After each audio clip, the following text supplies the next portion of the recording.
Hey everyone, James here with Pater DFS. I wanted to do a quick breakdown video of the Stack Finder today, since I went in and did a little rewriting of the code there, and how to utilize it when building out MLB lineups. This is going to be just kind of like a high level little breakdown. I'm trying to be a little bit better of recording these videos on how to use each tool. So you'll find this tool in the models and tools and drop down into the Pater MLB Stack Finder. I'm going to actually rename this so it's just MLB Stack Finder because I don't need this Pater here, but I digress.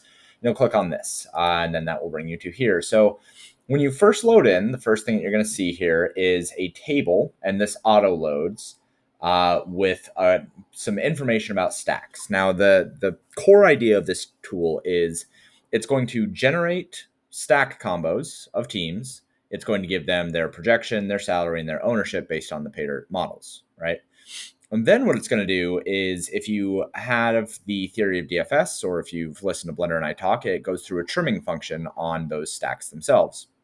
So it is only going to produce stacks that have a projection or that is justified, or it's only going to produce stacks that are ownership and projection justified.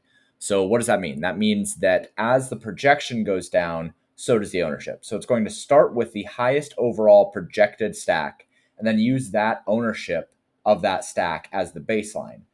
And anything that is below this top overall projection is then also going to require a drop in ownership. So as you can see here, we have like very clear correlated drops in projection and ownership.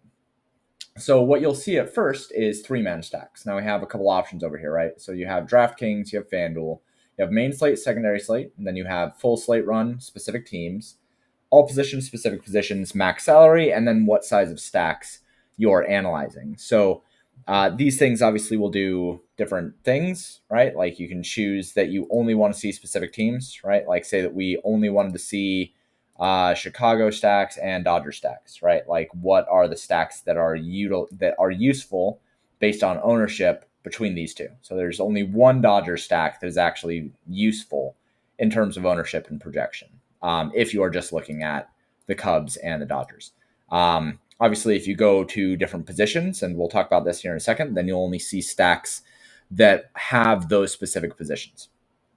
But the most important one here is going to be the size of stack. So it'll default load to 3-man stacks, but you can choose 4-man or 5-man. 5-man stacks is going to be how you choose your main stacks for the slate. So this is going to say, clearly Dodgers are the top overall projected. They have an ownership of 70%. After you get past this top Dodger stack, though, it's like, hey, here's your Chicago stacks, right? Chicago is just way undervalued today for their projections and for their ownership. And you really only get this top Dodger stack. And then after that, you don't really see Dodger stacks at all anymore because they're too high owned, right? So the core value of this is that you are not going to be finding stacks to use that have more ownership than is justified by their projection here at Pater. So we can use this as a baseline, right? And then we can say, okay, well, now that we know that these are the valuable stacks, let's go over to the Handbuilder, right, in the range of outcomes and say, how are we going to build a stack around these stacks? So the top one overall is this LED lineup, right? And I'm going to actually split this so that we can, play these side by side. So let's see. Let's start with, we can go to team filters and we can just go Dodgers. And let's just lock these guys in and see what we can build around. So let's start with Will Smith, Mookie Betts, Shohei Ohtani, Andy Pages, and Miguel Rojas, right? So this is going to give us per player remaining is 53,000. Salary use is 23,000. Obviously, like we know these things from the medians there.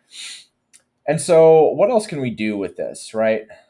And I'm actually going to, this is going to look better if I do it as an actual, there we go, as an actual like kind of mobile build. So what else do we do here, right? Let's get back out of just Dodgers land so that we can pick some pitchers here. Who are the pitchers that we want to use? So looks like Senga is top overall median. Let's find, Dylan Cease, I think, is a really popular play today. And with that, we're down to 4,600 remaining. Looks like Kyle Freeland actually has a pretty nice projection, a pretty nice 2x rate as far as pitchers. Yeah, he's by far the highest 2x rate in terms of pitchers. So here's a pretty decent build up. Per player remaining is 4,500, and then we can kind of fill that out the rest. And it actually looks like this salary used is lower than that of the Chicago Cubs stacks. But this is kind of the way that you would use this in basic, right? You would say, okay, go over here, use the Stack Finder to find your base stacks, and then go over to the Handbuilder and see what you can build. Another thing that you can do with this as well, right, is to then also go over to the range of outcomes. We'll open up a new range of outcomes over here because this is the bigger window.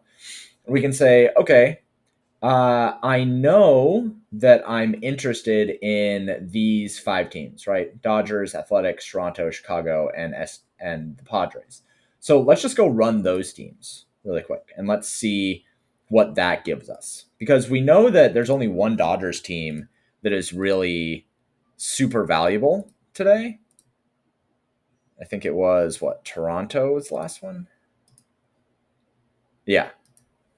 So let's see what that gives us. That gives us a vast majority Chicago Cubs, but then we do get down to some athletic stacks, which are fine and they're relatively cheap.